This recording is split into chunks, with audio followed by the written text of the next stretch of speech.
Dragon Ball Super Episode 97. The curtain finally rises on the Tournament of Power. Yeah, finally. It was a very slow curtain. But the wait is over. The tournament is finally here. It has begun. The fighters are going at it, and there's explosions everywhere. It's total chaos, and it's really badass. This isn't going to be a very long review because there really isn't much to say. You have your standout moments like Hit and Basil taking out the spinning top dude. You got your standout moments like Basil once again taking out the butterfly chick, Basil versus the sumo guy.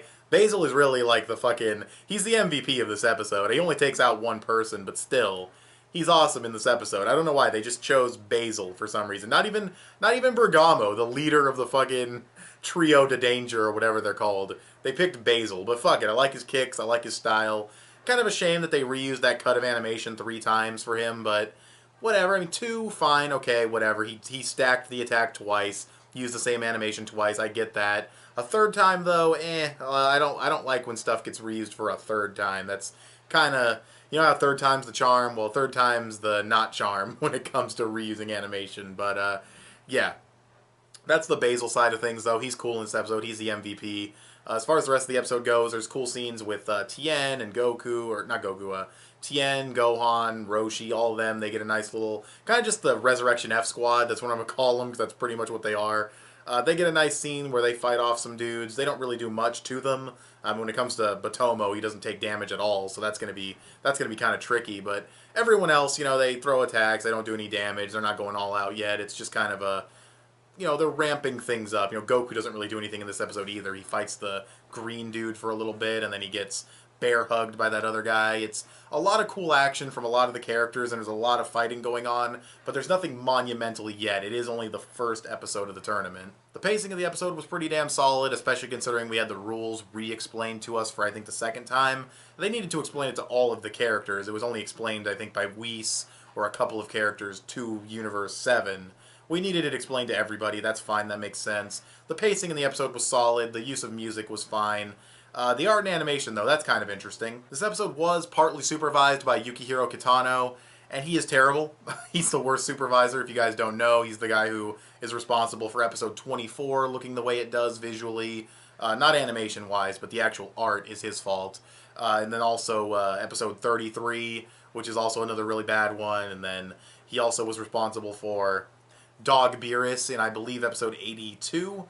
Yeah, Dog Beerus, you know, Scooby-Doo Beerus. So, yeah, worst supervisor by far on Dragon Ball Super, but most of his art in this episode seemed to be redrawn. I wouldn't even say it was him just polishing his artwork. It was legitimately redrawn by other animators, so he didn't really pop up much. I think the other supervisor was, oh, what's his name? Hiro Takani or something like that. Maybe he was on this episode. I forget. His style's fine. He works. He looks good. No real issue with the art in this episode. It's actually really polished outside of a couple of janky shots of Piccolo here and there, and like really just one shot of Piccolo in particular when they're all grouped up in a circle, and like Frieza when he's walking away, that looked a little weird. But yeah, overall, really good episode art-wise, really polished, especially those beginning shots of the fighters in the early part of the episode. The animation, though, is where things get a little bit interesting. Now, a lot of it's good. I'd say the majority of it's good. You got your rapid punch loops. You got the butterfly chick zooming around fighting Basil. Looks really cool. You got this nice cut from the sumo guy versus Basil. Again, everything with Basil, except for the reused cuts, was really nice. It was really, really cool to see that stuff. But speaking of reused cuts, that's not really a major problem with the episode, but there is, like, around, like, the 17-minute mark, or, like, 17-minute, 30-second, whatever, there's a nice chunk of, like, 30 seconds, or maybe 20 to 30 seconds of reused animation from old episodes. They reused the 18 versus the Pride Trooper that was earlier in the episode. They reused Vegeta versus the blue guy that was earlier in the episode. They reused a cut of Goku blocking energy blasts from 85. They reused a shot of Android 17 getting ready to fight from 86. It sounds like a lot, but it all happens within the span of like 30 seconds, and they're really quick cuts. They're quick transitional cuts. Nothing too crazy. Next week, we might have an issue, because next week it looks like they're going to be ripping a decent chunk of the base Goku versus Bergamo fight right out of episode, 81, I believe. That's, I'm not a fan of that. I'm okay with little cuts here and there. You want to use the attack animation again, whatever. You know, that's one thing. It's not ideal, I will say that. It's not ideal to have reused animation, but little cuts here and there, okay. An entire choreographed fight sequence, I have issue with that. I have issue with watching the same fight again.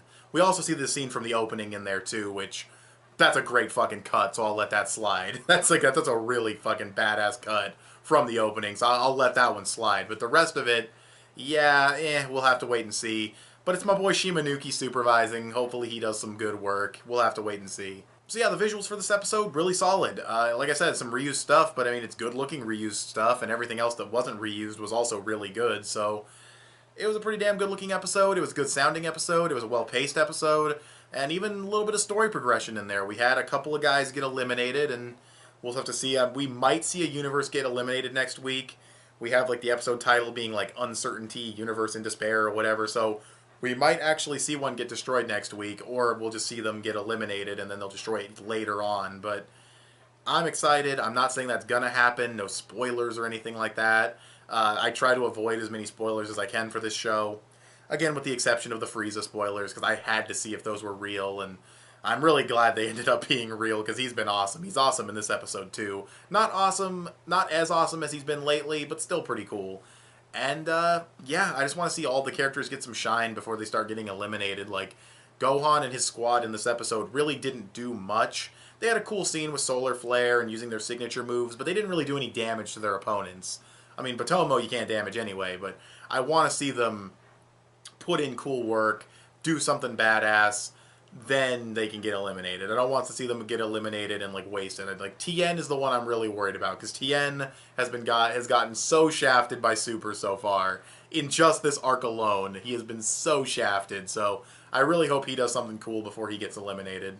Same thing with Roshi. I really want to see Roshi like justify him being here. Like they already justified it with the experience and the techniques and stuff like that.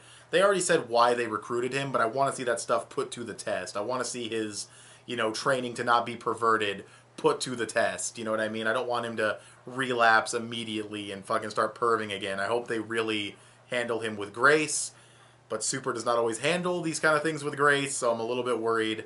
Either way, though, this review was supposed to be faster than it is, so I'm just going to wrap it up right there. I'm going to give this episode an 8.5. I thought it was a very good episode of Dragon Ball Super. Go ahead and tell me what you guys thought in the comment section below. Give this video a thumbs up and share it on social media. Both those would help me out a lot. Subscribe if you haven't already, or if you like what you've seen here. Click that little bell to get notification when my videos go up. I want to thank you guys for watching, and I'll talk to you guys later. Bye.